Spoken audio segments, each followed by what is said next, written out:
Captain Jerry Foster stood on the bridge of the UES Retribution and watched the homeworld of the Zephyrian hegemony grow larger on the main screen. 3 years of brutal warfare had led to this moment, the first time in galactic history that an enemy fleet had penetrated to the core worlds of a council species. The crystalline cities below sparkled like jewels, beautiful and peaceful, and completely unprepared for what was about to happen. "Sir, we're receiving surrender offers from 17 different planetary governments," reported Communications Officer Lisa Martinez. "They're asking for terms." Foster smiled without humor. The council species had spent so long at peace that they had forgotten what war actually meant. They thought this was still a civilized conflict where enemies negotiated and prisoners were exchanged and life went back to normal when the fighting stopped. They were wrong. "Ignore the surrender offers," Foster ordered. "Target the orbital defense platforms. I want every council military installation in this system reduced to scrap metal within the hour." The human fleet opened fire with weapons that would have been impossible to build at the start of the war. 3 years of desperate innovation had pushed human technology forward by decades. The crude missiles and converted cargo ships of the early battles had been replaced by purpose-built warships that incorporated lessons learned from progenitor data and human ingenuity. Dr. Michelle Davis had cracked the Council's military encryption 18 months ago, allowing human forces to intercept enemy communications and coordinate attacks across 12 different star systems simultaneously. The aliens' advantage in numbers meant nothing when humans could predict their every move and strike where they were weakest. General Chris Martinez had used that intelligence advantage to plan the campaign that brought them here. Instead of trying to match the Council fleet for fleet, human forces had struck at supply lines, communication networks, and civilian infrastructure. They had made the war too expensive for the Council to continue fighting. "General Martinez to all fleet commanders," came the voice over the communication system. "Phase 3 is complete. All Council military shipyards are offline, and their fleet is scattered across 50 systems trying to protect civilian targets. We now control the initiative." Foster looked at the tactical display showing human forces throughout the galaxy. They were still massively outnumbered. But numbers didn't matter when the enemy was too busy defending their homeworlds to mount coordinated attacks. Humanity had learned to make the galaxy too big for the Council to control. The breakthrough had come when engineer Paula Wright figured out how to build hyperspace jammers using progenitor technology. The devices could cut off entire star systems from faster-than-light communication and travel, trapping Council forces wherever they happened to be when the jammers activated. "Confirmed hyperspace disruption in the Aramani system," reported Tactical. Officer David Chen. "Their home fleet is cut off from reinforcements. Admiral Johnson reports ready to begin final assault." Foster nodded. The plan was working perfectly. 12 simultaneous attacks on Council homeworlds, each one designed not to conquer but to demonstrate that nowhere was safe from human retaliation. The message was clear: continue this war and watch your civilizations burn.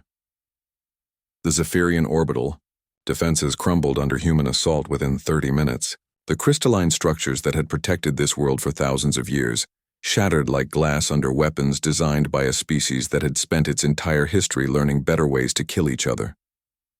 "Sir, we're receiving a priority transmission from the Galactic Council," Martinez announced. "It's Counselor Vexthul. Put him through." The alien leader appeared on the main screen, his crystal form flickering with colors that the translator interpreted as extreme distress.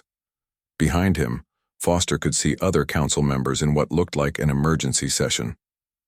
"Humans," Vexthul said, his voice carrying harmonics of defeat. "We acknowledge that this conflict has exceeded all acceptable parameters. We are prepared to discuss terms for cessation of hostilities." Foster leaned back in his command chair. "You mean you want to surrender?" "We prefer the term negotiated settlement," Vexthul replied. "Surely reasonable beings can find common ground that serves both our interests." "The time for reasonable negotiation was 3 years ago," Foster said coldly. "You declared war on humanity. You attempted to exterminate us like you did the progenitors. The only terms we're interested in discussing involve your complete submission to human authority." The alien leader's crystal form flashed red with what Foster had learned to recognize as shock. You cannot be serious. The Council represents 12 species with a combined population in the trillions. Humanity numbers barely 10 billion individuals. And yet here we are, attacking your homeworlds while your fleets run in circles trying to protect targets you can't afford to lose, Foster pointed out. Population doesn't win wars. Will does. And humans have more will to survive than you have. Will to fight. The conversation was interrupted by another report from Martinez. Sir, Admiral Thompson reports successful strikes on all primary targets in the Nethrin system. Enemy fleet attempting to retreat, but hyperspace jammers are holding, requesting permission to pursue. Granted, Foster replied, never taking his eyes off Vexthul. You see, Counselor, this is what happens when you mistake mercy for weakness. When you invited us to join your council, we came in peace. When you tested us on that hell world, we proved ourselves worthy. When you discovered we were stronger than you expected, you tried to kill us all. Vexthul's form flickered through several color changes. The Council acted to preserve galactic stability. Your species shows the same dangerous traits as the progenitors. Unlimited growth, technological advancement, refusal to accept natural limits. And that terrifies you, Foster said. Because deep down, you know we're better at this than you are. Better at adapting, better at innovating, better at fighting when we have to. You've had millions of years to build your perfect galactic civilization, and we've matched your achievements in a few centuries. Commander Laura Bailey's voice came over the communication system from her position at the main council station, now renamed Unity Station by its human occupiers. Captain Foster, we have representatives from all 12 council species requesting immediate audience. They're offering complete surrender of military forces in exchange for protection of civilian populations. Foster smiled. The final phase of the plan was working. By threatening the council homeworld simultaneously, humanity had forced them to choose between continuing the war and protecting their civilians. For species that had lived in peace for millennia, it was no choice at all. The terms are simple, Foster said to Vexthul. Complete restructuring of the Galactic Council with humanity as an equal partner, not a subject. Full disclosure of the progenitor genocide and establishment of memorials on every council world. Constitutional limits on council power to prevent future acts of genocide. And most importantly, acknowledgement that diversity and competition make the galaxy stronger, not weaker. The alien leader was quiet for a long time. When he finally spoke, his voice carried harmonics of resignation. And if we refuse these terms, then this war continues until there are no council worlds left to threaten humanity, Foster replied. We didn't start this fight, but we will finish it. 5 years after the armistice was signed, President Jennifer Clark stood in the reformed council chambers and addressed the assembled representatives of 13 species. The hall had been redesigned to reflect its new purpose, not as a forum for maintaining the status quo, but as a place where different approaches to civilization could compete and thrive. You were right to see us as a threat, Clark said, her words being translated into dozens of languages for the representatives present. We are a threat to stagnation, to oppression, to any system that places artificial limits on what intelligent beings can achieve. The former Counselor Vexthul, now serving as the Zephyrian representative to the reformed government, had undergone what humans called a philosophical evolution. His crystal form no longer flashed with the rigid patterns of his species' ancient traditions but showed the chaotic colors of ongoing adaptation. The humans taught us that peace through suppression is not peace at all, he said in his formal statement to the assembly. True stability comes from allowing all species to reach their full potential, even if that potential challenges existing power structures. Dr. Sarah Kim, now serving as humanity's chief scientist for the Galactic Research Consortium, reported on the changes that had swept through council space since the war's end. 17 species that had been classified as too primitive for council membership have achieved interstellar capability in the past 3 years. The hegemony have developed new art forms that incorporate temporal mathematics. The Kulneth have created musical compositions that exist in 11 dimensions. The revolution in thinking had spread far beyond the original 12 council species. Humanity's example had shown that growth and change were possible, that the careful balance maintained for millions of years was not the only way to organize galactic civilization. Commander Bailey, now running Unity Station, filed regular reports on the cultural renaissance taking place across the galaxy. Admiral Steve Rogers watched 12 alien fleets drop out of hyperspace around Mars and felt his stomach turn to ice. The attack had come without warning, without declaration, without any of the formalities that usually preceded interstellar conflicts. One moment the outer system had been peaceful, the next it was full of council warships moving toward human colonies with obvious hostile intent. "All ships, battle stations," he broadcast on the fleet channel. "This is not a drill. We are under attack by council forces." The human defense fleet around Mars consisted of 18 ships, mostly converted cargo vessels and mining platforms, that had been hastily fitted with weapons over the past 6 months. Ever since the discovery on Kepler 438c, Earth's military had been preparing for the possibility of council aggression, but nobody had expected them to move so quickly or with such overwhelming force. Rogers commanded the flagship UES Defiance, a heavy cruiser that had been designed for exploration, but retrofitted with the best weapons human technology could provide. It was a decent ship, but nothing compared to the sleek alien vessels that were now accelerating toward the Mars colonies. "Admiral, we're receiving a transmission from the lead council ship," reported Communications Officer Linda Hayes. "Put it through." The face that appeared on the main screen was familiar, Counselor Vexathol, the crystalline alien who had first welcomed humanity to the galactic community.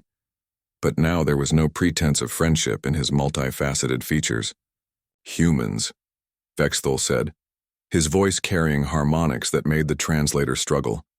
"You have been found in violation of galactic security protocols.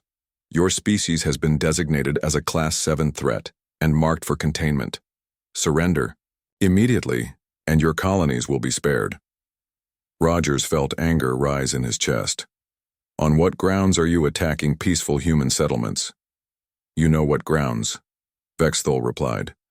"You have accessed forbidden knowledge and demonstrate the same dangerous characteristics as previous threats to galactic stability. Submit to council authority or face the consequences."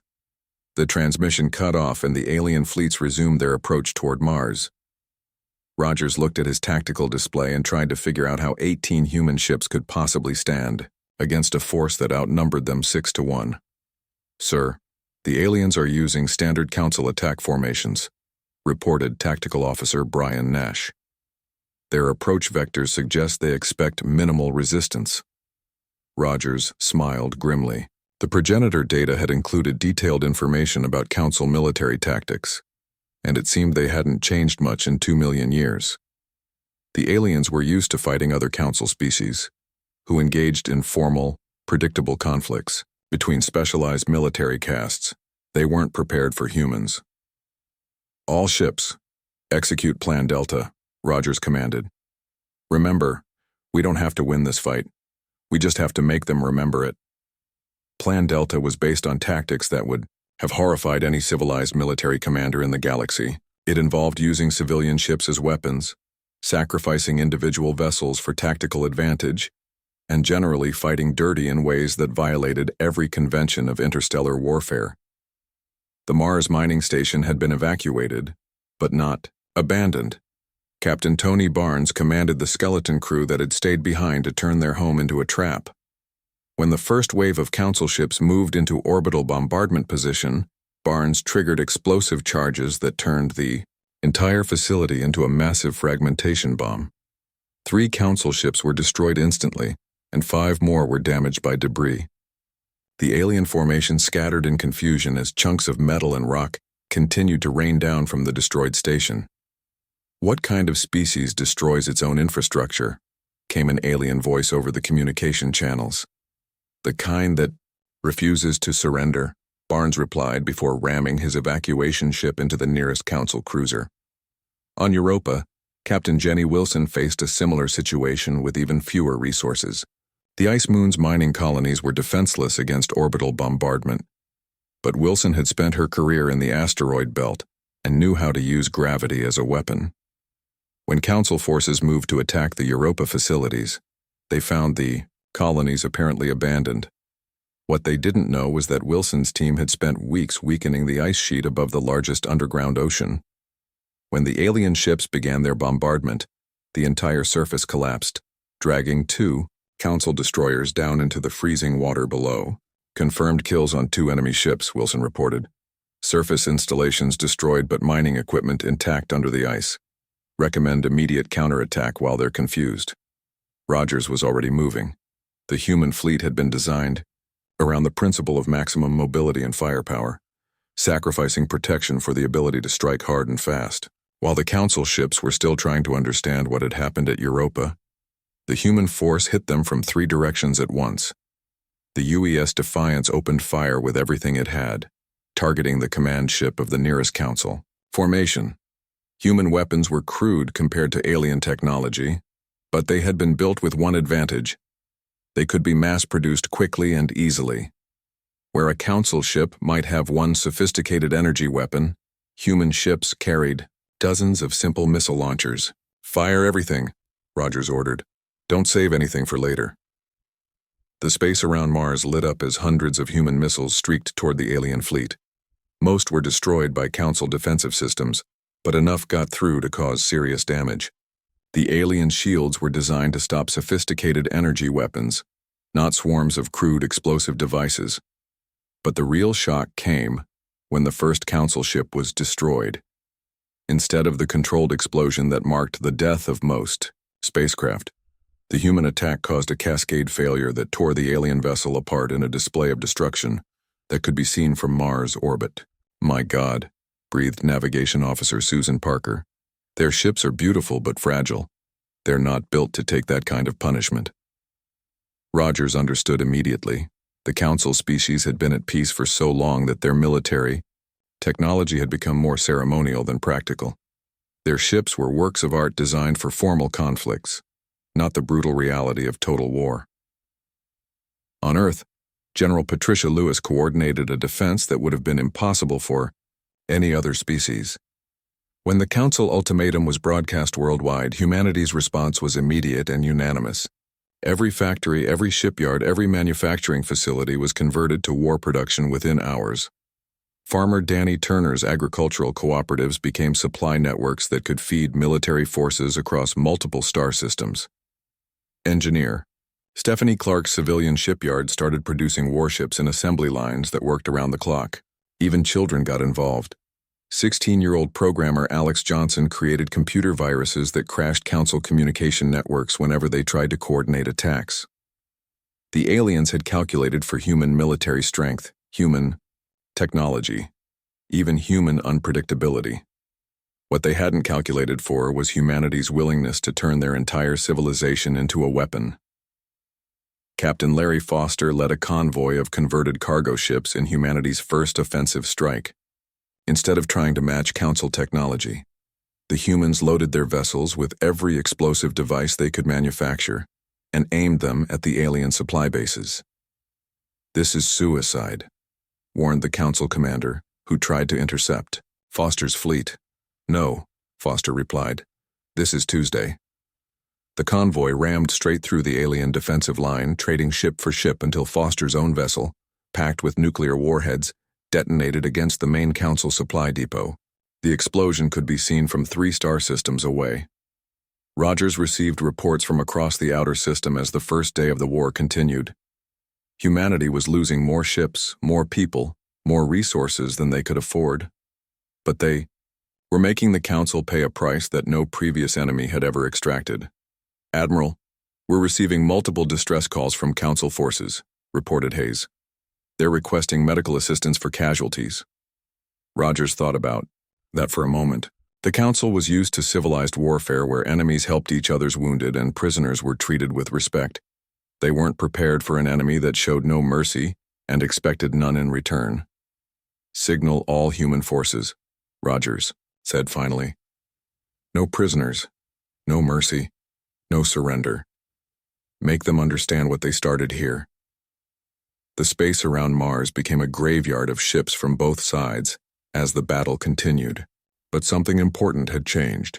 The Council forces were no longer advancing with confidence. They were fighting defensively, trying to minimize their losses against an enemy that seemed willing to trade casualties at any rate necessary. Captain Mike Stevens, commanding the defense of the Phobos research station, made the observation that would define the entire war.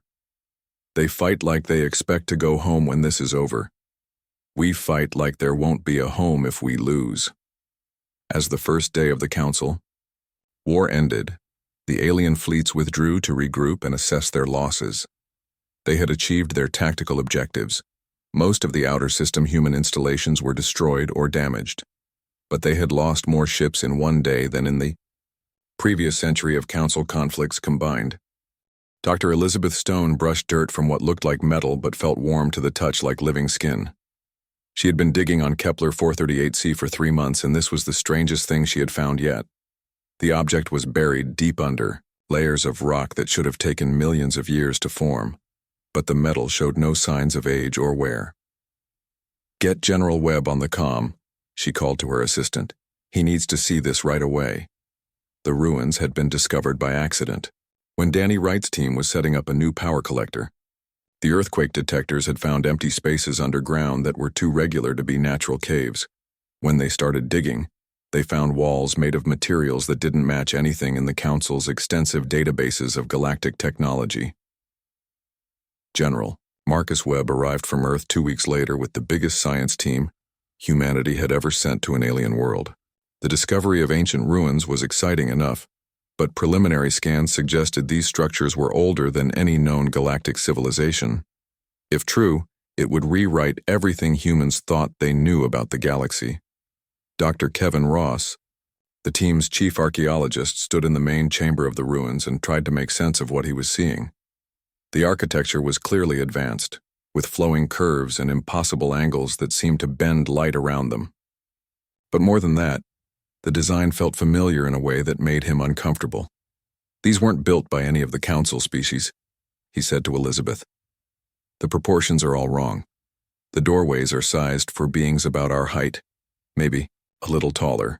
The tool marks on the walls suggest hands with 5 fingers. This was built by someone very much like humans."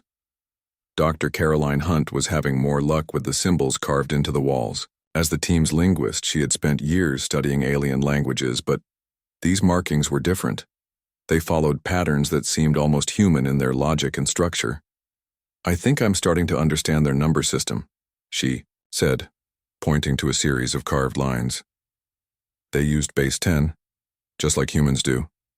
Most galactic species use different mathematical bases depending on their biology. Only humans, and apparently these builders, used 10. The deeper they dug, the more disturbing the similarities became. The builders had used tools that were clearly designed for human-like hands. They had written in symbols that followed human-like thought patterns. They had built structures that felt comfortable to human eyes and minds. But the most shocking discovery was in the deepest vault of the ruins. Elizabeth and Kevin descended through chambers that showed clear signs of advanced technology. Walls that generated their own light, materials that stayed warm despite being buried for millions of years, and most impressive, data storage crystals that were still functional after all this time. "These crystals are beyond anything in the Council databases," Elizabeth said, running her scanner over the nearest cluster. "The data density is incredible. Each crystal could hold more information than our entire Earth internet." Carolyn worked feverishly to decode the data once they brought the crystals to the surface. The language was complex but followed logical patterns that her training had prepared her for. What she found in those crystals changed everything.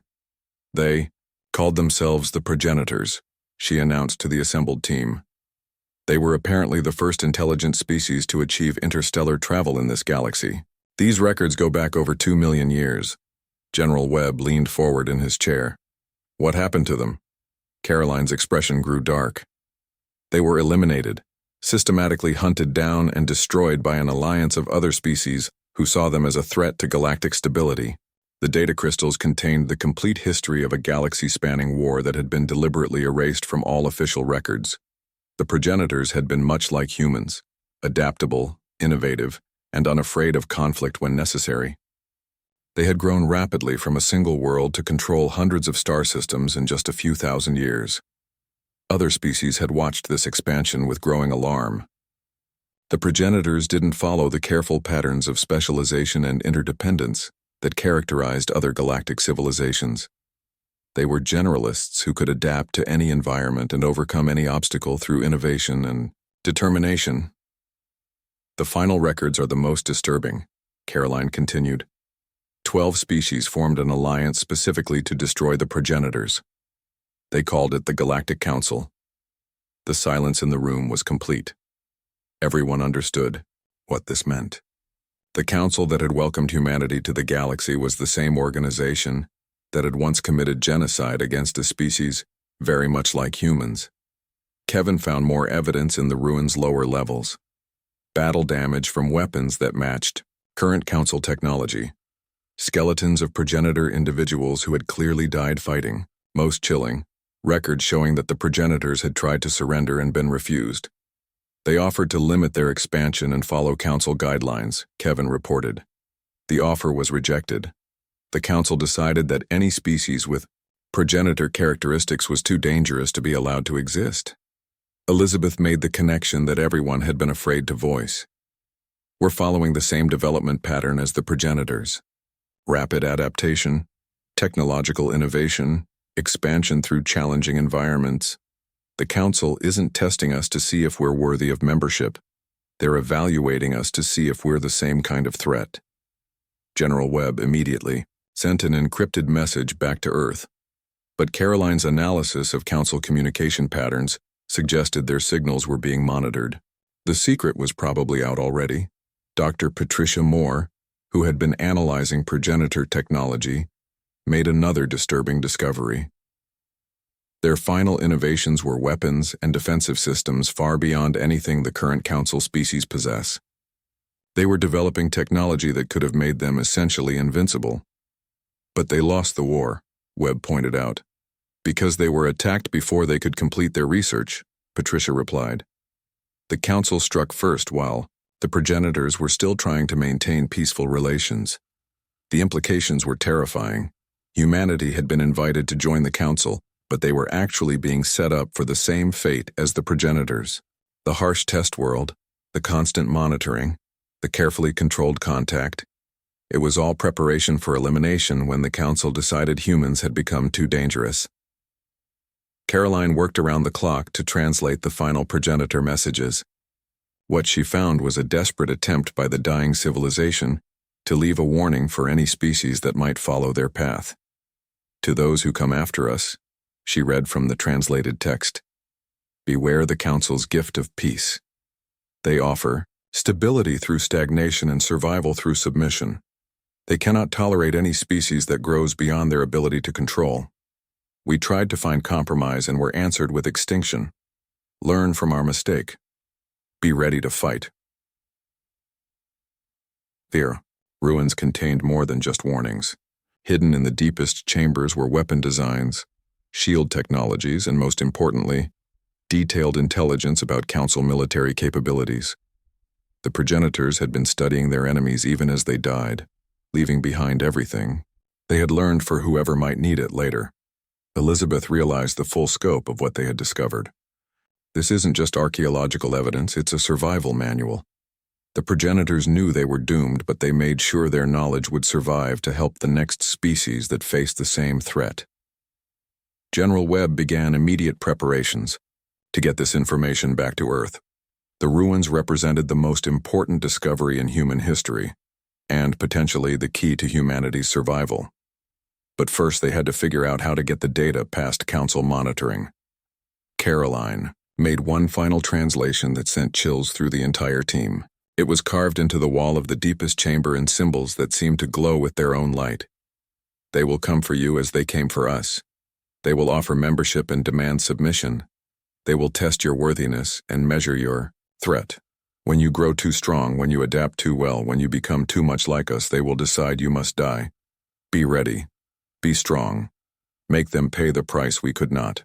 Kevin took pictures of everything, while Patricia downloaded schematics for technologies that were centuries ahead of human science. Elizabeth coordinated the packaging of physical samples that might be lost if their electronic records were discovered. The race was on. Humanity had discovered the truth about the Galactic Council and gained access to progenitor knowledge that could level the playing field. But they had also revealed themselves as a threat that the Council would soon move to eliminate. General, Webb's final message to Earth was brief and urgent. Package secure. Council not what they seem.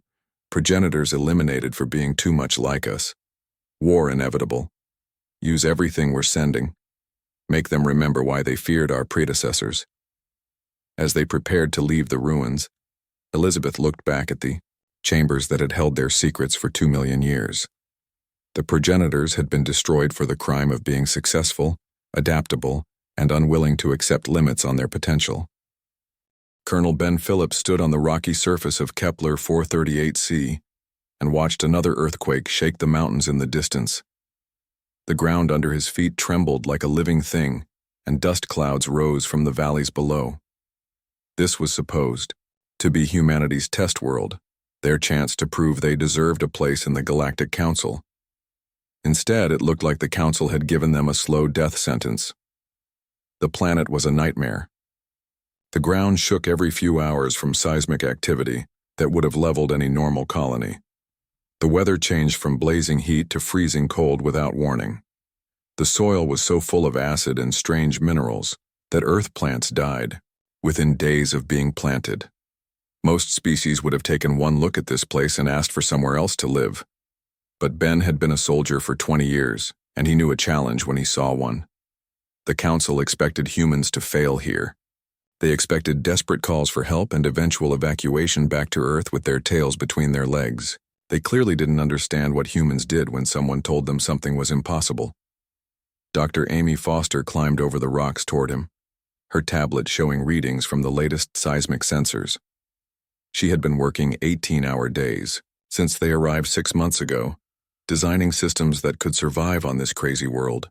Her hair was tied back with what looked like wire from a broken machine, and her uniform was covered in dust and grease stains. The southern habitat took another hit from the tremors, she called out over the wind. But the new flexible joints held up. We lost 3 windows but no structural damage. I think we've got the design right now. Ben smiled. Amy was the kind of engineer who saw a problem and immediately started figuring out how to fix it. She didn't waste time complaining about how difficult things were. She just got to work. Ryan Carter jogged over from the construction site where his team was setting up another modular habitat. These weren't like the permanent buildings humans usually made. They were designed to be taken apart and moved quickly when the ground started shaking too hard. Each habitat could be broken down and rebuilt somewhere else in less than 6 hours. The new foundation system is working great, Ryan said, breathing hard from the run. When that big quake hit yesterday, Building 7 actually lifted up and settled back down without taking any damage. The shock absorbers you designed are perfect. Amy grinned. Wait until you see what Nina has done with the crops. They walked together toward the agricultural domes where Nina Lewis was working her own kind of magic. The Council had provided basic information about the soil composition, but they had warned that earth plants would never grow in such hostile conditions. They had suggested that humans might want to import food from other Council worlds, at considerable expense. Nina had other ideas. Look at this, she said excitedly, holding up a plant that looked like corn but with silver leaves and roots that glowed slightly in the dim light. I've been mixing earth seeds with samples from the local plant life. This hybrid actually likes the acidic soil. The minerals that kill normal plants make these things grow faster and stronger. Ben touched one of the leaves. It felt normal but had a slight metallic sheen that caught the light. Is it safe to eat? Better than safe, Nina laughed. The mineral content makes it more nutritious than anything we could grow on Earth. We're not just surviving here. We're creating better food than we've ever had. That was the pattern Ben was seeing everywhere in the colony. Humans weren't just adapting to this difficult world. They were finding ways to make it work for them. Every problem became an opportunity to try something new. engineer Danny Wright, had figured out how to use the planet's frequent electrical storms to power their equipment. Instead of hiding from the lightning, he had built collectors that could store the energy and distribute it throughout the colony. They now had more power than they needed. Geologist Susan Clark had discovered that the constant earthquakes were exposing new mineral deposits every few weeks. Her team was mapping resources that would have taken decades to find on a stable world. The Council had sent them to a harsh planet, but it turned out to be incredibly rich in rare materials. Even the crazy weather was becoming an advantage. Meteorologist Kevin Ross had figured out how to predict the temperature swings, and his team was using the hot and cold cycles to run thermal generators that provided backup power for the entire colony. Ben received regular reports from the Council, observers who were stationed at the edge of human territory. Their job was to monitor the colony and report on how well humanity was adapting to their test world. The reports made for interesting reading. The humans continued to exceed all projections, wrote observer Quill Neth in his latest summary. Survival. Estimates suggested 60% casualty rates within the first year. Actual casualties are less than 2%, and most of those were from accidents during construction, not environmental hazards. Another observer, a crystalline being named Shax Tell, was even more concerned. Most disturbing is their apparent enjoyment of the challenges. Where other species would view this assignment as punishment, the humans seem to consider it an interesting puzzle to be solved. They are not merely surviving, but actively improving their situation. Ben knew the observers were reporting everything, back to the Council. He also knew that their success was probably making some aliens very nervous. The Council had clearly expected humans to struggle and fail on this world. Instead, they were thriving in ways that defied every prediction. Admiral Hayes sent regular communications from Earth, asking for updates on the colony's status. The government back home was proud of what they were accomplishing, but also worried about how the Council would react to their success. Request permission to send additional colonists, Ben reported in his latest message to Earth. Current population of 10,000 is insufficient to fully utilize the resources available on this world. We could easily support 50,000 people within 2 years if given approval. That request caused quite a stir. Most test colonies were considered successful if they could maintain their original population. Asking for more people suggested that humans weren't just surviving their test world. They were turning it into a place people actually wanted to live. The Council observers filed increasingly worried reports as the months passed. The humans had solved the seismic problem with flexible architecture. They had turned the hostile soil into productive farmland. They had learned to use the dangerous weather as a power source. Most importantly, they seemed to be getting stronger and more confident with each challenge they overcame. Dr. Patricia Moore, the colony's chief scientist, made regular discoveries that impressed even the alien observers. She had figured out how to synthesize materials that were stronger than anything in the Council databases, using only the minerals available on their test world. Her research was advancing human technology by decades in just a few months. The rate of human adaptation continues to accelerate, reported observer Vexnan. They are not following standard patterns of colonial development. Most species require extensive support and multiple generations to establish successful off-world populations. Humans appear to be improving their situation faster than our models can predict. Ben read these reports with growing concern.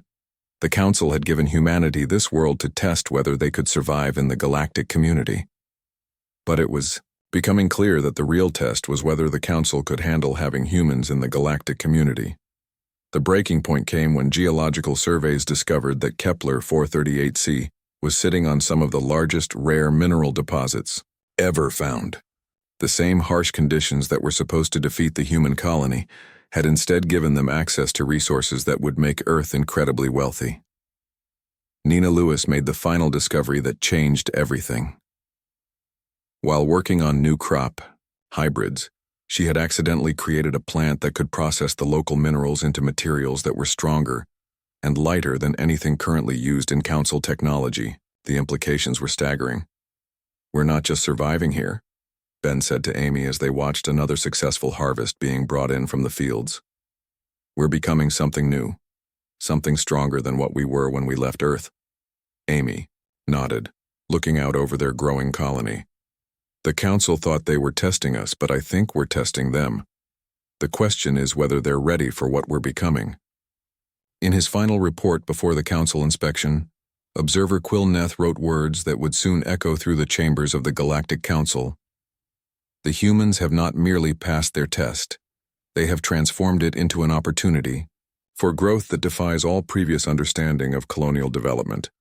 This level of adaptation is unprecedented in galactic history. Ben knew that their success on Kepler 438c was about to bring some very serious attention from the Council. The question was whether that attention would be welcoming or hostile. Based on the observer reports, he suspected it would be the latter. Therbiter, humans had proven they could survive anything the galaxy threw at them. Now they were about to discover whether the galaxy could survive having humans in it. Jake Morrison stood on the bridge of the UES Endeavour and watched the biggest space station he had ever seen grow larger on the main screen. The thing was huge, like a small moon made of metal and glass that sparkled with lights from 1,000 different windows. He had been in space for 15 years, but nothing had prepared him for this moment. Humanity was about to meet aliens for the first time, and he was the one leading the mission. Dr. Lisa Campbell walked up beside him with a tablet in her hands. She had been studying alien languages for months, ever since the invitation came from something called the Galactic Council. The message had been simple enough. Earth was invited to join a group of peaceful alien species that worked together across the galaxy. It sounded too good to be true, and Jake was starting to think it might be. The station is 3 times bigger than our largest city, Lisa said, reading from her notes. 12 different alien species built this together over hundreds of years. They say it represents peace and cooperation between all the intelligent life in this part of the galaxy. Jake nodded but kept his eyes on the screen. Something felt wrong about this whole situation. The aliens had found Earth 3 months ago, but they claimed they had been looking for new species to join their group for thousands of years. Why had it taken them so long to contact humanity? Why now? Ambassador Helen Rodriguez joined them on the bridge. She was Earth's best diplomat and had been chosen to speak for all of humanity during this first meeting. She looked calm, but Jake could see the worry in her eyes. Everyone knew this meeting would decide humanity's future in space. "Are we ready for this?" Helen asked, straightening her uniform. The Earth government had spent weeks deciding what humans should wear to meet aliens.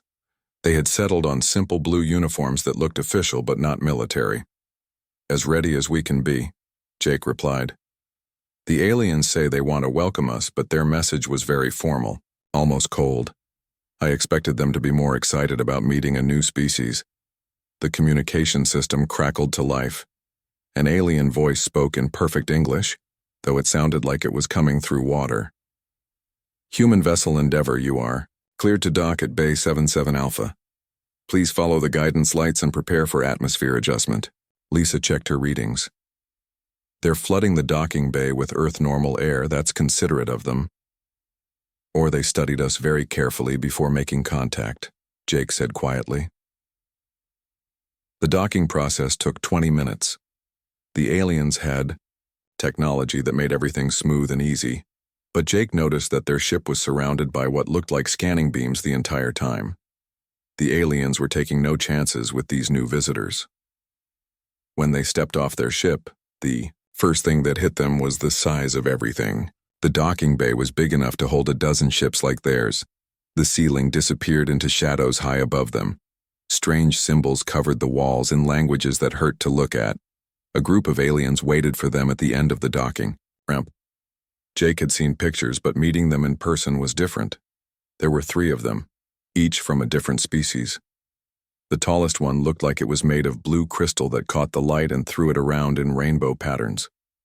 The second was covered in what looked like silver fur and had too many arms. The third was the strangest. It seemed to be made of living metal that flowed and shifted like water but held a solid shape. The crystal alien stepped forward and spoke. Its voice came from everywhere at once, like standing inside a bell. "I am Counselor Vex Thule of the Zephyrian Hegemony. I speak for the Galactic Council in welcoming humanity to this station. We have much to discuss." Helen stepped forward and bowed slightly. I am Ambassador Helen Rodriguez, representing Earth and all of humanity. We are honored to be here and grateful for this opportunity. The alien's crystal body flashed different colors.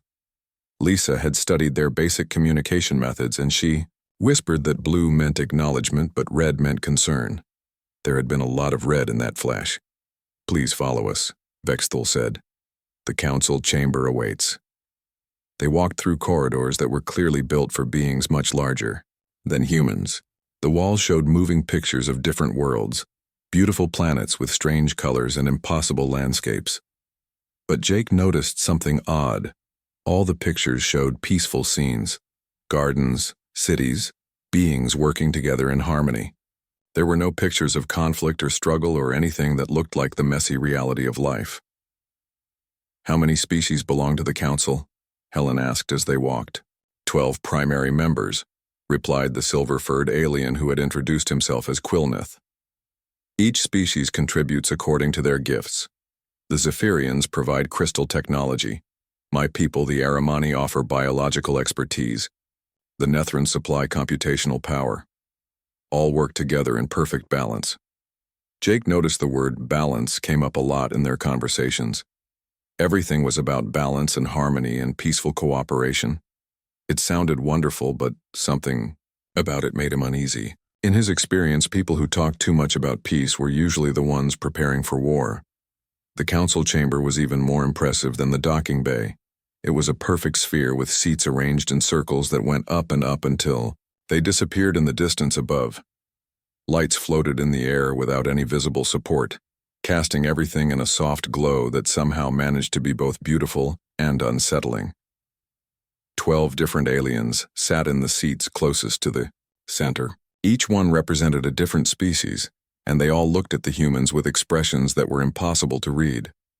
Some had faces that looked almost human. Others were so alien that Jake couldn't tell which end was the front. Vexthal moved to the center of the chamber, and his crystal body began to glow brighter. Members of the council, we present the representatives of humanity, the newest species to request membership in our alliance. A murmur went around the chamber.